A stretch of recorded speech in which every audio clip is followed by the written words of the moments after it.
ចាបងបងថ្ងៃហ្នឹងដាក់ប្រភេទ PM ទឹមគ្នាតែម្ដងចាគឺយើងដាក់ជាមួយនឹង Ford Ranger XR ហើយនឹងជាមួយនឹង Ford Ranger One Track តែបងបងដឹងអត់ថា Ranger XR យើងមាន promotion discount $1000ណាបងបងទាំងអស់គ្នាអញ្ចឹងតម្លៃដែលយើងនៅសល់ឥឡូវនេះនៅសល់ត្រឹមតែ38900ណាបងបងទាំងអស់គ្នាចាទៅលើ Ford Ranger One Track ក៏យើងមាន promotion ដូចគ្នាផងដែរតែ promotion តម្លៃចុះ1500នៅសល់ត្រឹមតែ53900ណាបងបងទាំងអស់គ្នាចាគឺយើងមាន3 model ដែលយើងបានធ្វើការ promotion discount ណាបងបងទាំងអស់គ្នាចាទី1ទៅលើ Ford Ranger One Track ចាទី2ទៅលើ Ford Ranger XL ទី3ទៅលើ Ford Territory ចាគឺនៅលើស្លាកប៉ាណូខាងក្រោយនោះណាបងប្អូនគ្នាចាបងបងចង់បានប្រភេទ PF តម្លៃល្អ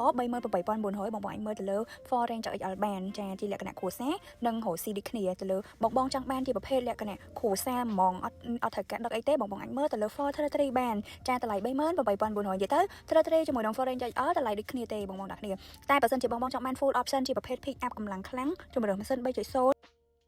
សេះខ្លាំងមែនតើបង250សេះចាបងបងអាចមើលទៅលើ Ford Ranger One Track បានចាគឺ full option បែបមែនតើណាបងបងទាំងគ្នាអញ្ចឹងបងបងចង់ដឹងព័ត៌មានលម្អិតបន្ថែមរំលោះឬក៏យន្ត stock អីទេបងបងអាចតាក់ទងមកខាងបងអូនបានចាបងអូននឹងផ្ដល់ព័ត៌មានជូនបងបងអរគុណច្រើនបាយបាយ